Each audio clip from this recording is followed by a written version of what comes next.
We're in trouble in America. We're losing our moral bearings. We're losing our respect for the rule of law. And you look around America today and things are bad and they're getting worse. We're broke. We're dispirited. We're scared. We've been moving closer and closer to socialism, further away from God, the Constitution, doing what's right in our own eyes, and all the while, not noticing that it's killing us. It's killing our nation. Just beginning. Americans tend to be too comfortable, slowly but surely turning their backs on the sacrifices their forefathers made for liberty. Why is that? As bad as it is, as horrible as it seems, as unlikely as it appears that we can escape, what we're going through can actually be a vitally necessary experience for us, and one that is ultimately very healthy and liberating for this country. The truth needs to be told in all the dark places, because it's the truth that sets us free.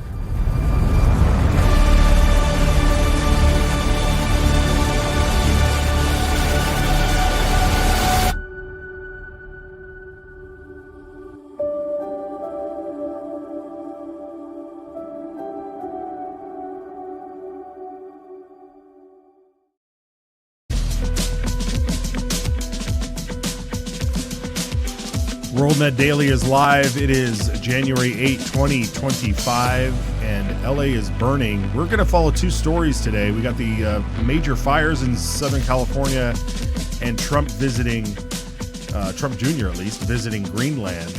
It's a bit of fire and ice for today's program, but a bit emotional.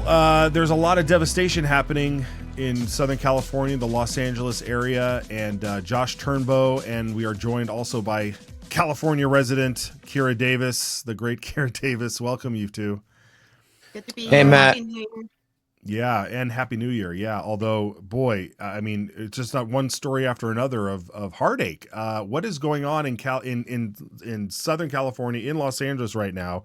The world has awakened to this view of Los Angeles. Look at this shot. This is downtown Los Angeles set against a fiery red sky and smoke lingering as the sun rises. I mean, what a sight to behold. The last time we saw fires devastate California like this was back in 2020, but that was mostly up north. Here we are in January, and we're in Los Angeles and the Pacific Palisades. We're going to get into all of this stuff, but from the Pacific Palisades out into Pasadena, and if you know the area, I mean, this place is just a tinderbox that has exploded. What should we do here? Should we just kind of like give a quick rundown? Do you want to look at some of this footage? Here's what we have. What is this first clip? I can't find my cursor. You guys, I'm a mess. But look at this. This was tweeted out there. People were abandoning their cars, and they had to bring in a bulldozer to move cars out of the way so that rescue units could go in and people could still get out if they were doing this. And then, of course, some of the footage of people and their people being trapped in the house with flames all around. And I don't know if we can't really show these clips and talk over them, can we? Yeah, we can unmute ourselves and just talk over them as we go. Yeah. Well, let's look at some of these. Look at this. The wind. The wind was a huge factor in this. Let's take a look at this video. Yeah, these are the folks that are inside their building. This is incredible. Kira, have you ever seen anything like this before outside of a movie? I think Kira has to unmute herself. Okay? Oh yeah, unmute yourself. You're gonna be okay. Hi. Oh, here I am. I've never seen anything like it, and it is apocalyptic, and I can't imagine the fright you feel. But guess what? Don't worry It's about that, compounded by the fact that no one is coming. The resources are stretched so thin. Oh, shit. The people who got fighter attention were really the lucky ones.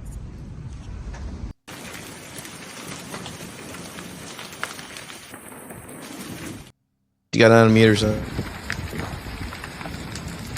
You can see the devastation here.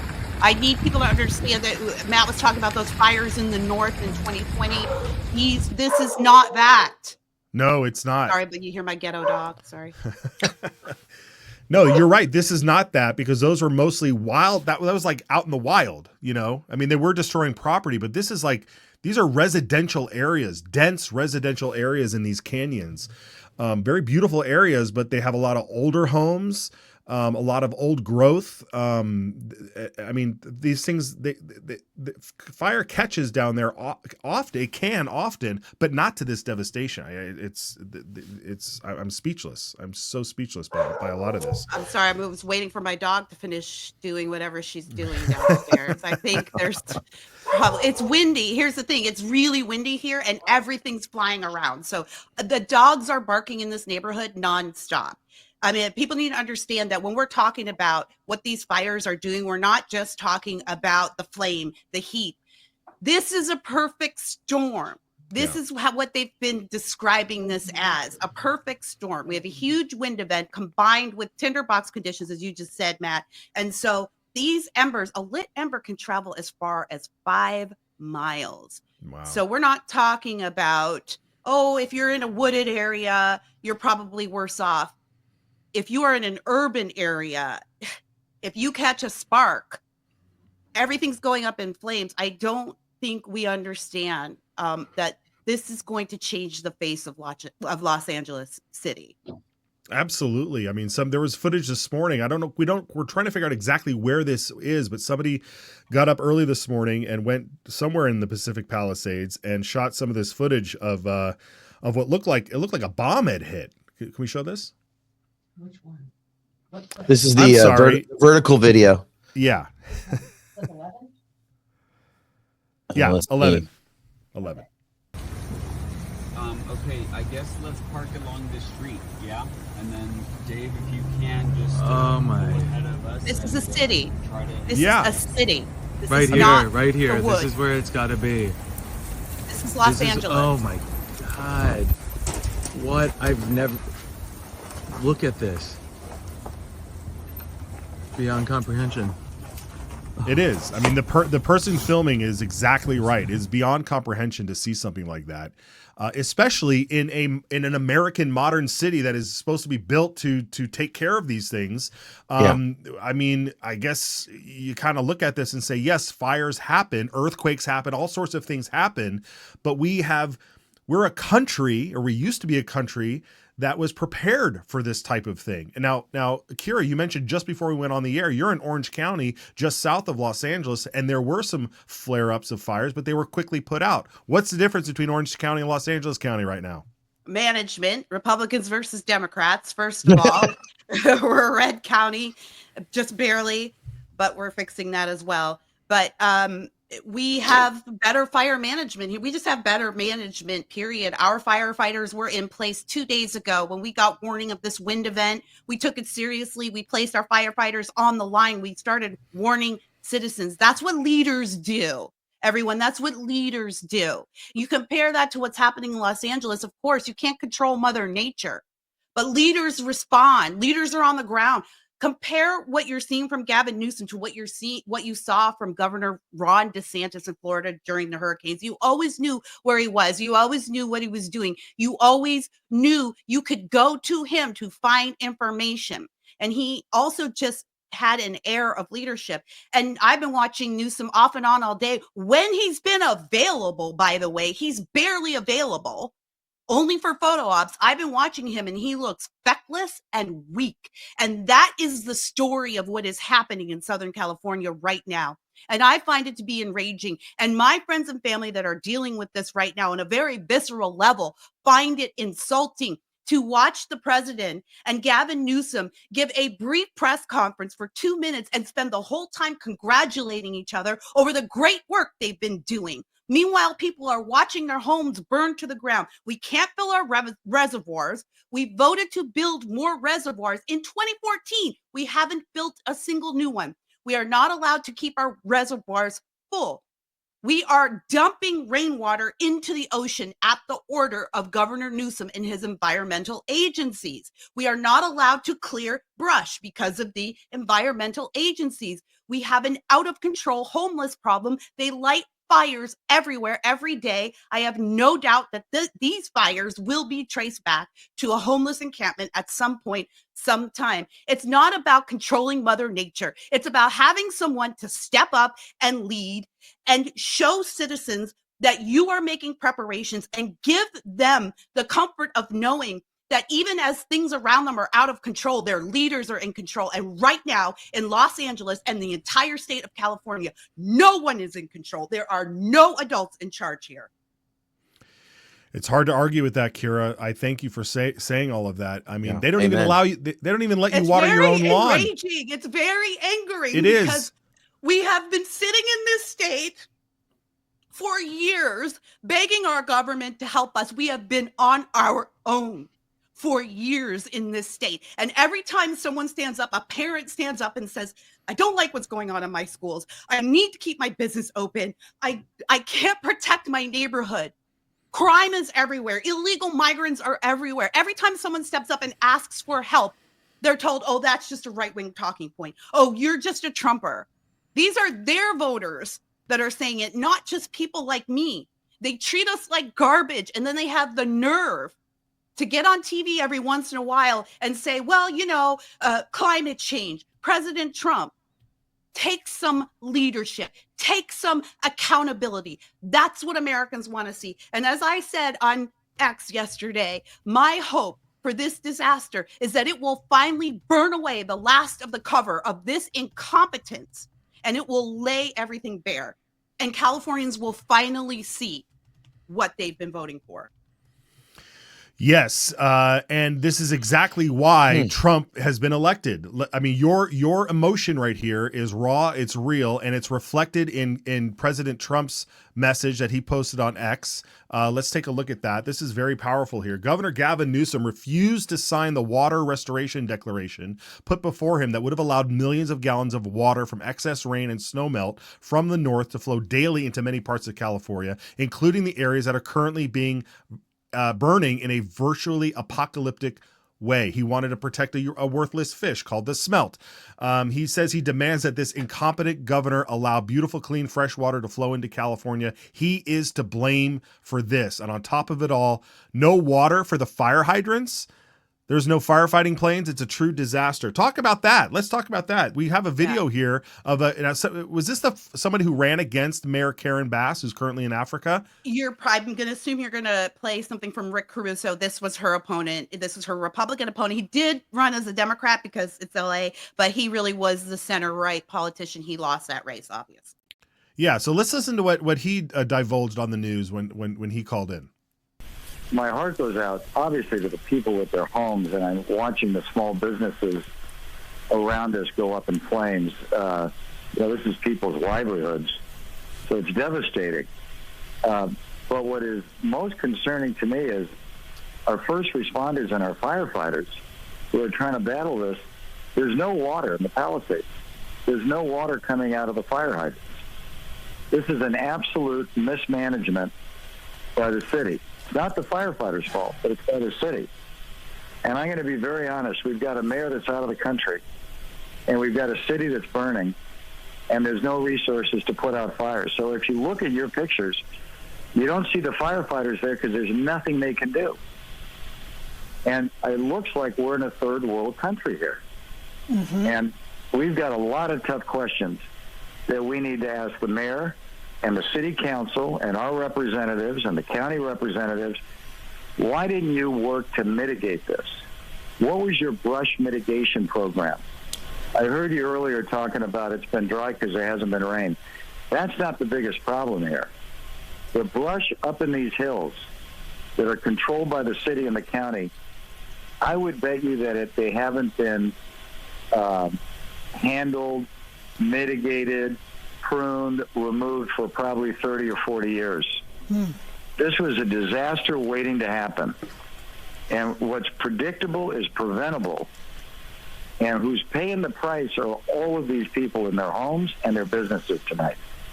Now, we'll rebuild, but the majority of this community is going to have a tough time rebuilding their lives.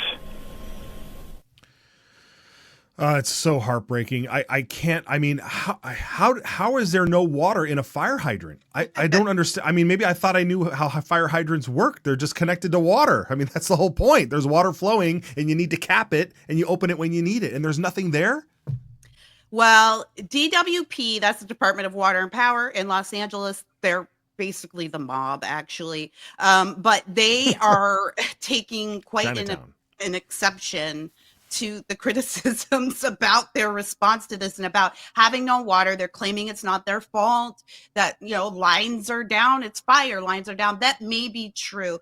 But the other thing that has happened in Los Angeles County and really across the state is we have reduced our water pressure due to environmental concerns. We've also reduced our reservoirs, as I just talked about. We're not allowed to hold and save the amount of water. So people are right that in some of those cases, the water was just running out because there was a lot of usage. Obviously, lots of fire, lots of water. But as you just heard in that clip from Rick Caruso, what's predictable is preventable. We live on the ocean.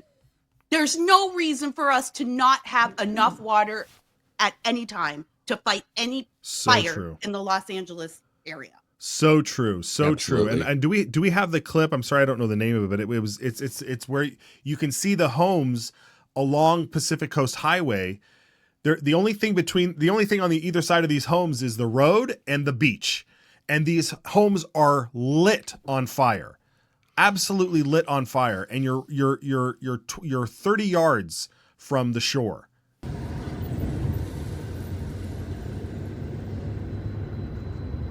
And again, you see no fire department, There's fire nobody. response, nothing to do but run. It's incredible, Kira. Josh, this is incredible. Josh, have you ever seen anything like this?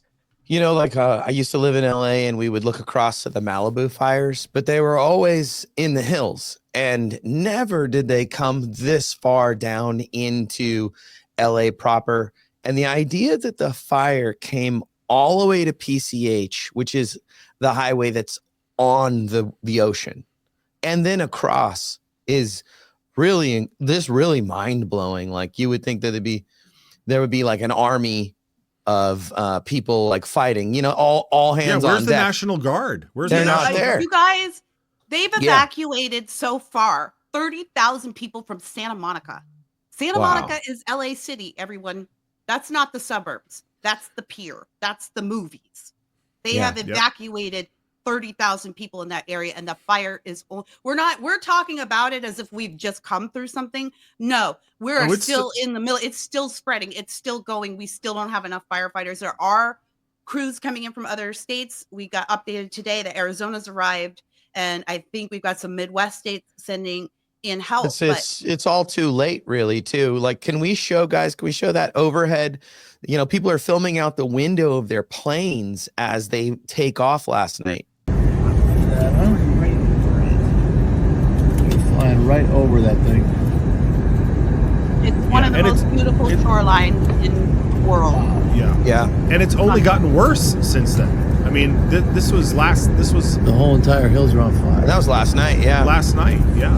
Last night. This time, there are gusts of up to 90 miles an hour happening. I was just outside before we started this broadcast, and it's calm, and then the gusts come in. That's kind of how the Santa Ana's work, but you're just almost blown over. So I can't imagine how that would fuel a raging fire. I'm watching reports, and obviously I'm watching all my local news stations, and our reporters, shout out to our local reporters who are doing an incredible job on the ground, covering everything better than our politicians. I don't know where our politicians are, but I know where all our journalists are. But watching them stand in front of structures as they light fire right in front of them because an ember dropped, or the heat can also explode something into flames. I don't think people understand that either. So I just have the map up here, guys, and you can see this is any of the red is road closures. So this is the entirety of the PCH. That's the main highway, the main coastal highway here. And that was on fire. That's what we saw. Yeah. And then you know what? This is a good, Josh. just to pick up on what you just said, I think this is some valuable information for people from outside this area to know. Although we are very advanced in Southern California, one of the things that we complain about a lot is traffic. One of the reasons we complain about traffic is because many of our areas only have one single artery in and out. PCH is a vital artery for many people. There are many canyon roads. If you're not from California, you're going to hear news reports talking about this canyon or that canyon. These are roads that are literally going through canyons. It's one way in, it's one way out. If LAFD has to shut down, this is why you see people getting burned up in Malibu. They're trapped. Once PCH closes, no way out. Yeah, so, if you go north a little bit there, you'll see one of those canyons closed as well. That goes all the way look at through. That's a major artery to the region. Mm-hmm. Yeah, they can only go north from there. Yep. It's completely closed all the way to Thousand Oaks. Right. Yeah, so I mean, like this, it's incredible, and we've never, this area that it hit it's one of the wealthiest areas in the whole country. And so this is affecting the elite of Los Angeles, absolutely affecting them. And this whole region is just incredible. This is where like Steven Spielberg lives up here, all the super famous Hollywood folks that didn't want to live in Beverly Hills, Rodeo Drive, Beverly Hills area. They moved out here. Yep. And they're ranchers. A lot of them have farms. They're ranchers. It is a wealthy community, but it's also a community of blue collar workers as well. These are people that raise horses. They raise cattle. There's a lot of ranching going on. I think a lot of people might not realize this about the greater Los Angeles area, is that it really is cowboy territory. In fact, today I was listening to a report from the CEO of Compton Cowboys, which there is a horse ranch in Compton, and they do a lot of work with kids there. And he was saying we have room to accommodate animals if you want to bring in horses to our ranch. So it's all hands on deck there. Yeah, and it's also a lot of rank and file from the movie industry. You talked about Spielberg and folks like that, but there's also the folks that, when you're sitting there and you walk out on the credits, like a lot of those folks, a lot of those folks have, they have their they do very well for themselves, but they're not really well known, but they've got a substantial home, in the Palisades, like you said, but it's very devastating. It's very devastating, and as someone else who's also a native of that area, I get a bit emotional listening to folks describe what it looks like now, things that are going to be lost forever. We don't have any clue what's been lost. And this is the thing, because and it's not over going on. Yeah. And the thing is, well, I don't want to get ahead of you. You may pivot to this, but there's a lot of people who, after this is done, they're going to have to figure out how they rebuild. Yeah. And we have an insurance crisis here in California. So there are a lot of people who are literally they have nothing. Yeah, and that's exactly what we wanted to raise this question here, because there's some news flying around here. Do we have this, that major insurers have canceled California's fire insurance months before these wildfires? Now, what is it? 72,000 homeowners policies canceled by State Farm alone. Yeah, I mean, that's pretty ominous.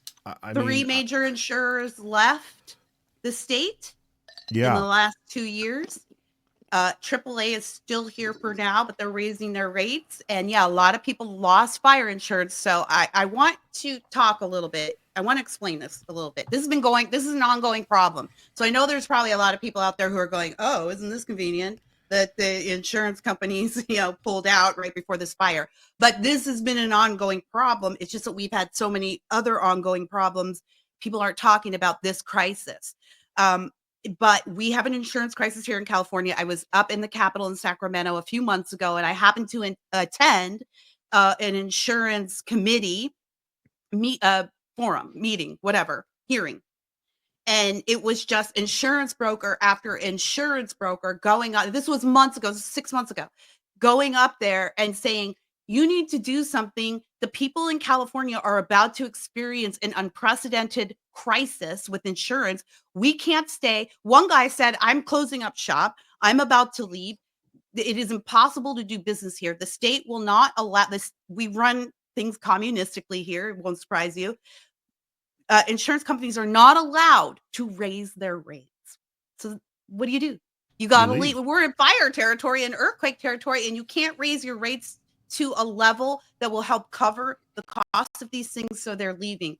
So this has been an ongoing crisis. And I spoke privately to a representative in Sacramento, a Republican representative, when I was up there. And he said, you have to understand that the Democrats' goal in this state is to drive out the private insurance market completely and put everyone to the public exchange. There is a public insurance exchange that has been established since we started losing the insurance companies, conveniently enough, but we don't have enough money in it, conveniently enough.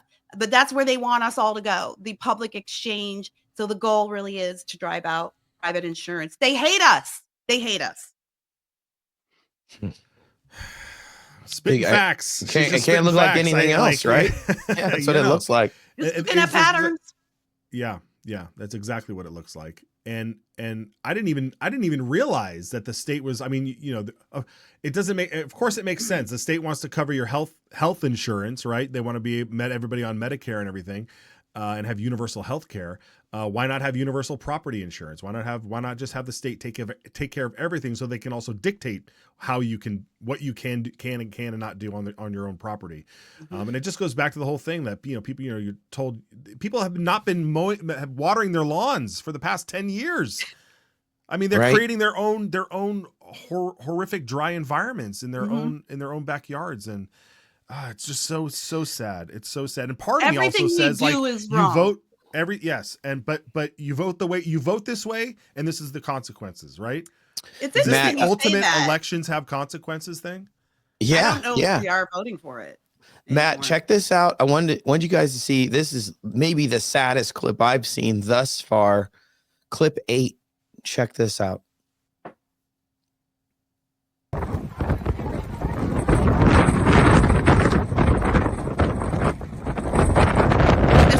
Evacuation of a convalescent home.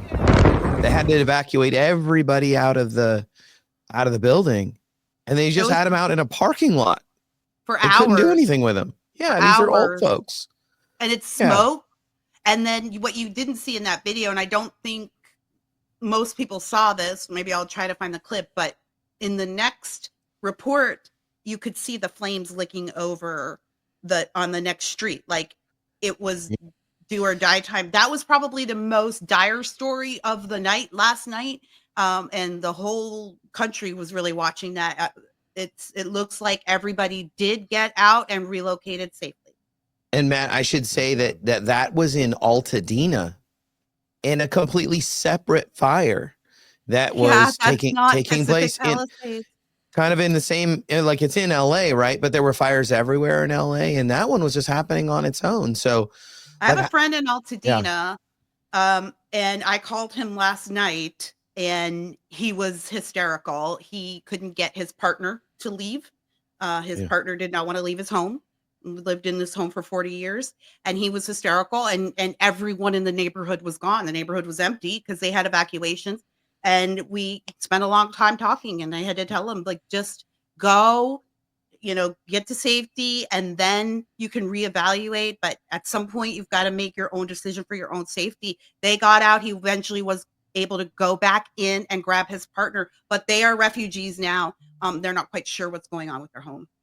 Wow. Yeah, so many of those stories. It's really devastating. And yeah, I don't know if you want to go back to that map, Josh, but this is what's really, I feel, unprecedented in the greater Los Angeles area is the amount of fires that are around. There's one in north of the San Fernando Valley in Santa Clarita that's also threatening. I mean, I have friends who live in the valley. They're seeing the smoke and flames come up over those hills there. Just beyond those hills there it is the San Fernando There's a fire here. Yeah, so, exactly. Just to catch you guys up really quick, reports were that they were doing aerial drops in that area.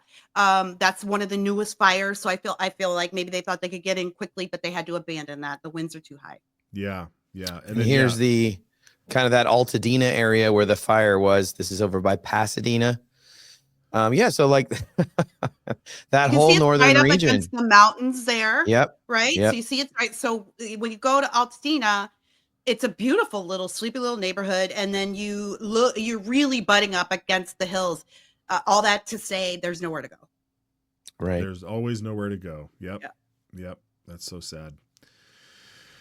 All right. Well, is there anything else we wanted to share on this? Otherwise, we can try and do a palate cleanser here a little bit and talk about.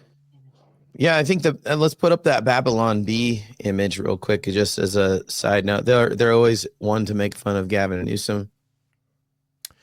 Governor Gavin Newsom orders all trees to wear masks to prevent the spread of wildfire.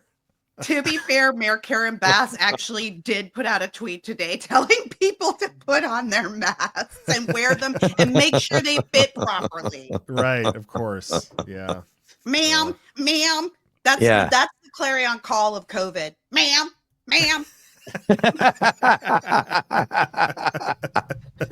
Oh dear. All right. Well, we will continue to pray for all those affected down there. I mean, it's all we really can do from afar. Pray for us, but also just please don't be mean to us. Like, I know everybody gets a lot of joy out of seeing California suffer, but it's mostly good people here trying to do good things and lead good lives. We have gross incompetence at every level here, and it's so corrupt that it's really difficult to weed that out. We're doing our best. Hopefully this Trump wave is going to mean something good for us too, but please, we need your support, not your insults. Like, we're fighting here. This is a wonderful state, and there are wonderful people here, and it deserves a defense.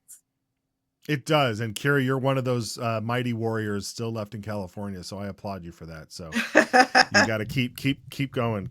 Okay. Well, let's move on here real quick. We do want to do a shout out to one of our sponsors here. I think we have the Zelenko protocol. It is wintertime, and you need to get some Z-Stack. So scan the QR code, head over to the website there, use the promo code WND to get 5% off. And this will help boost up your immune system during the cold and flu season, and actually all year long. I mean, at any time something could hit. There's always the summer flu as well, right? So get yourself some Z-Stack. Consult your physician when you are going to hit on a new protocol like this. I'm not a doctor. Josh isn't a doctor. Last I checked, I don't think Kira is, but she is a mom, and so we always like to listen to our mothers too. So scan the QR code, click the link in the description, and use that promo code WND for 5% off. Okay, well, from fire to cold, fire to ice, Trump Jr. and Charlie Kirk, I think, was with him. They took Trump Force One to Greenland. Let's watch the Trump landing in Greenland.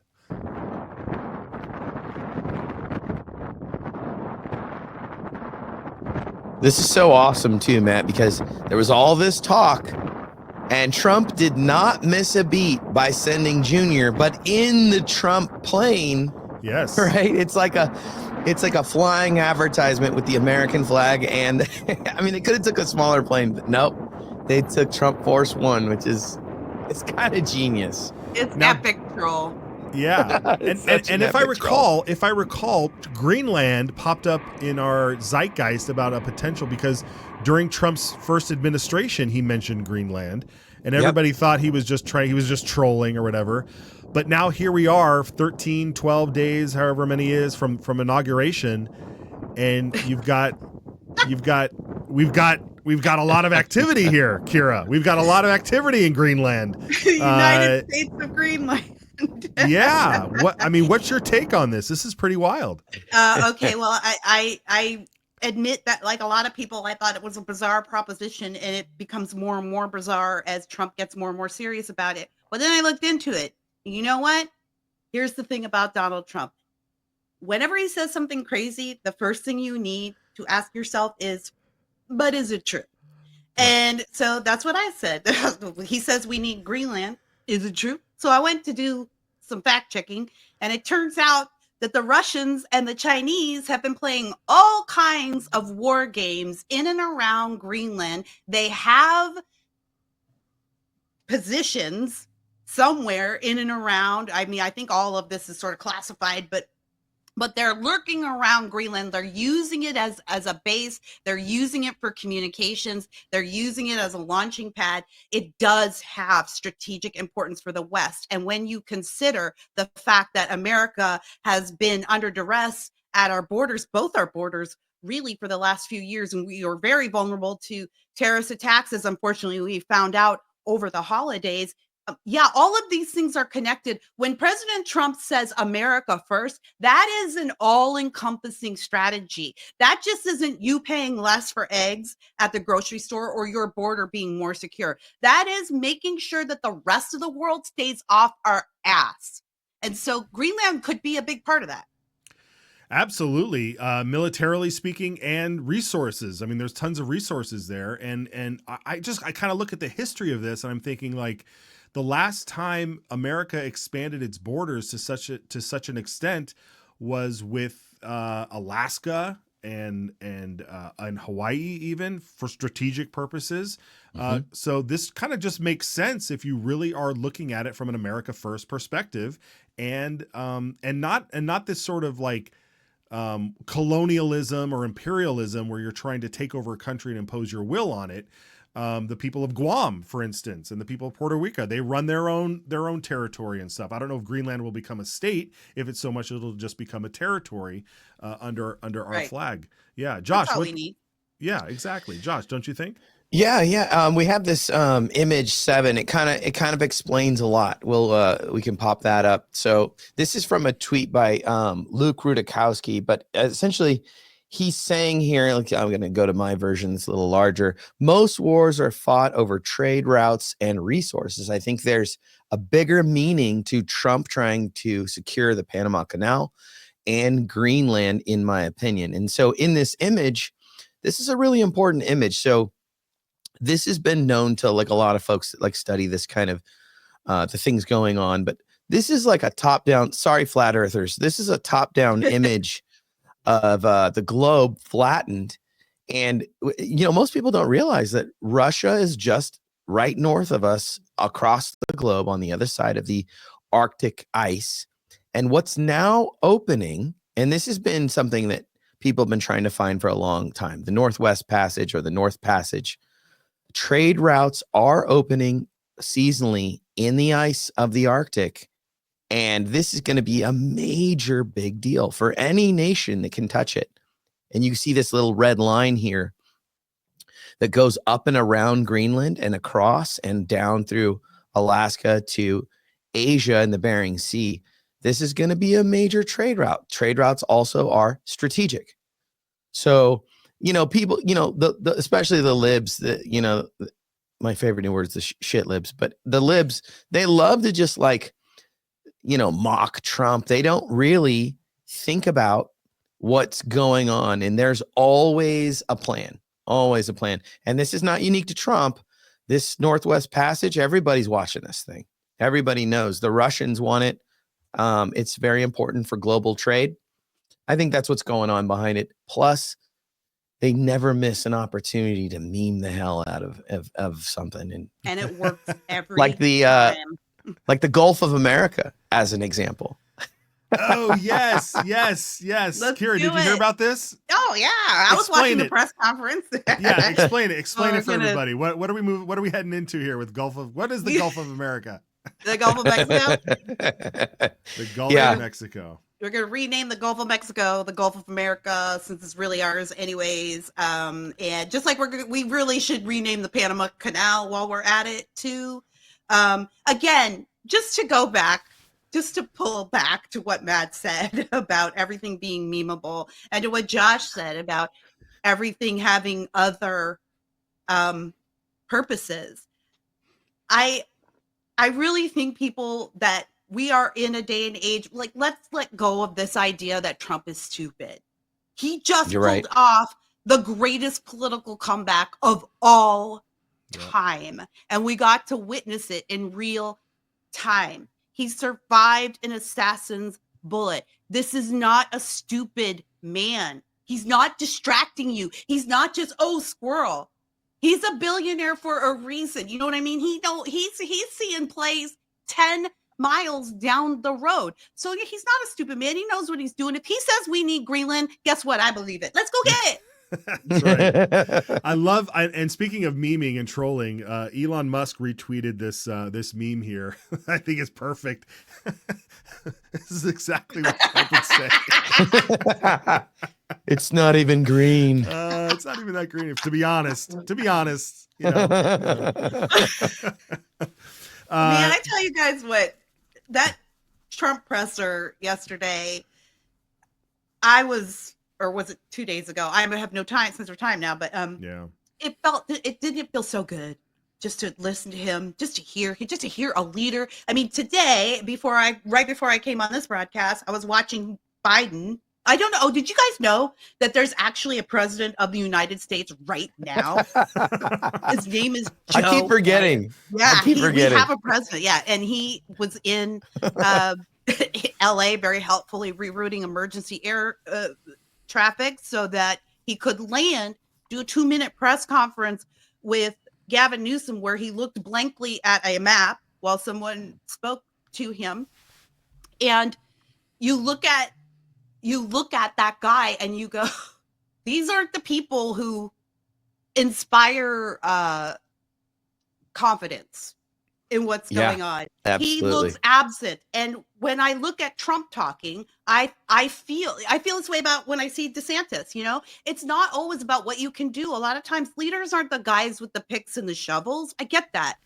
But leaders are the guys who stand up tall and say, you can count on me. I'm calm, I'm in control, and I'm going to get you what you need, even if it's not necessarily true.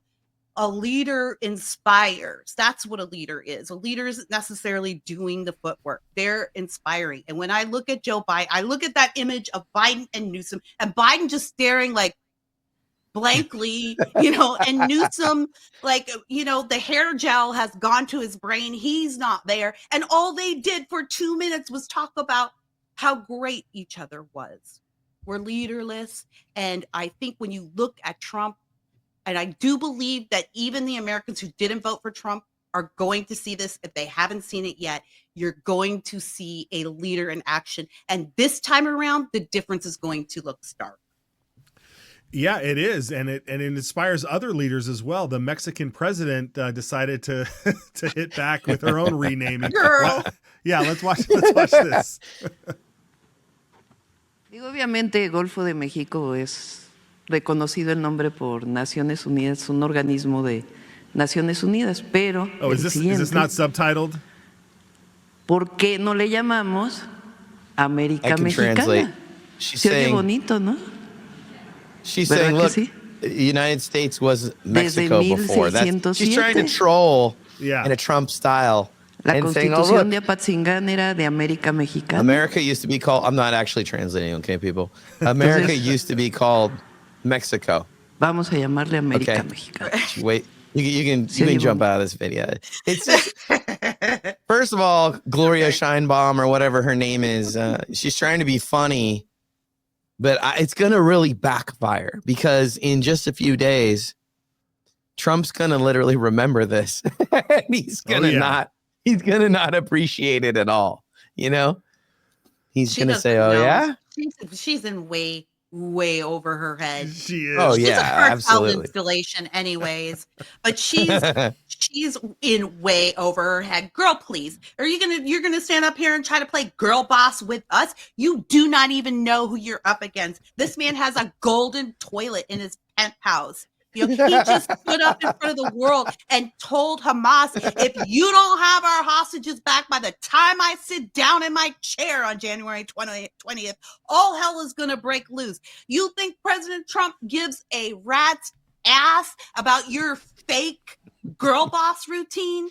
She's about to find out. She effed around and she's about to find out. But guess what, guys? She's not going to find out because she's going to come crawling to Trump, just like Trudeau, just like every other major world leader. She knows what side of the bread her bread is buttered on, and she better hope we don't decide to come south of the border. That is so true. That is so true. She just became president recently as well. And she's not a real president. She's not. And we all No. and just as Trudeau wasn't a real prime minister, and we saw what happened to him. Yeah, I mean, it'll be an interesting week. Those first 100 hours of the Trump administration for sure. Wait. Very good. All right, Josh, what do we got? What do we got here? We're close to wrapping up, but did we want to show the Trump and Kirk in Greenland? We didn't get to chance. I can't remember if we got a piece of that video. I don't think we actually have it. I mean, it's this. We got the point. They've got the stunt, right? Yeah, stunt is because people were saying he's not serious. That was the whole point of the stunt, to say, "Oh, really? Yeah, pretty serious." And then I noticed too, they did another funny thing is they oh yeah, we do have a clip of it here. Hold on, let's see. Is that it?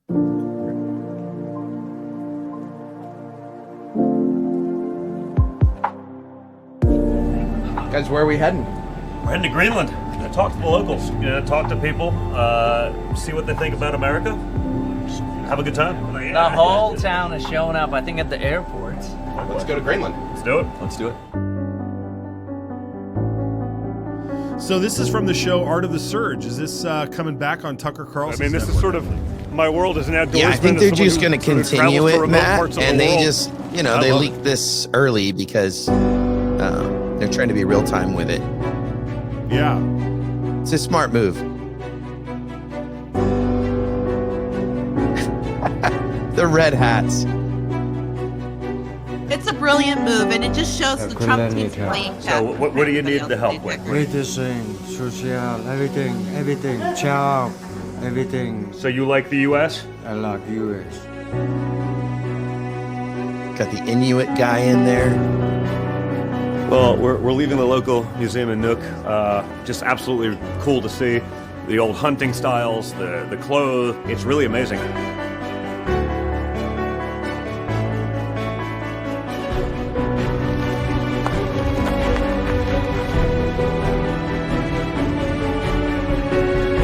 His original spot. It's where he moved. This is where it all started out here.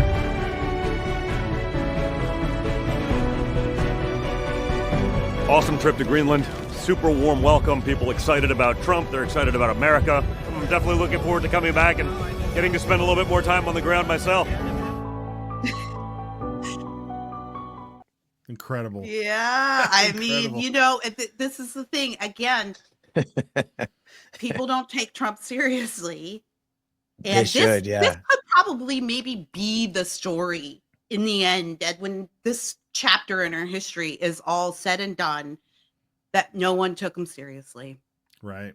And guys, I also saw Don Jr. did a quick video afterwards where they flew right back to Palm Beach, and then they went and had a late lunch. That is that's how easy it is to get to Greenland. That's how easy it is. But again, that's why it's strategic. That's why it's important, right? Yeah. It's not that far off our coast. I think people are imagining it. There's just some weird icy island out there in the middle of nowhere. It has huge strategic value. Do not sleep on Trump, y'all. That's right. Yeah. Whenever you hear him say something crazy, don't get upset. First thing you do, ask yourself, is it true?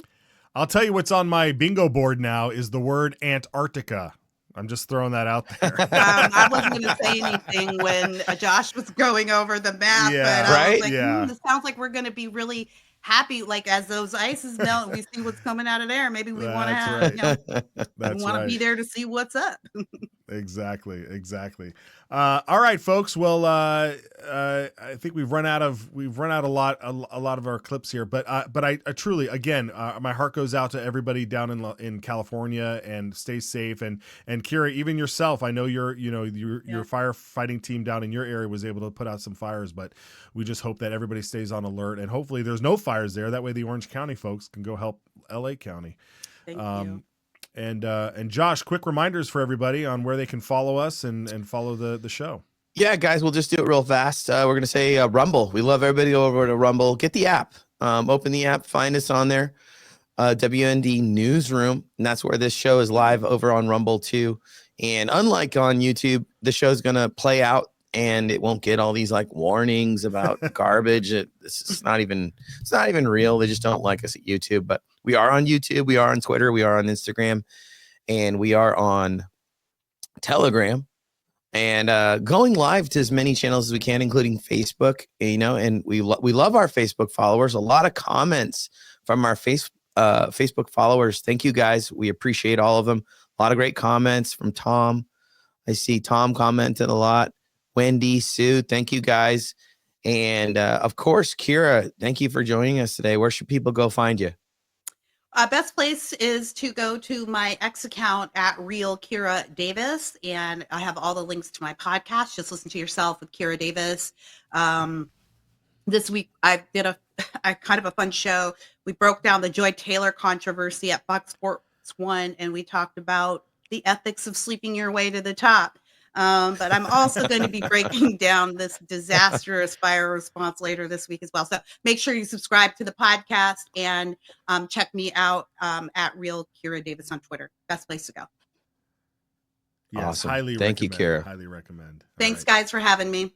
Absolutely. All right, folks, we thank you for joining us. We'll be back here on Friday. Stay safe and God bless.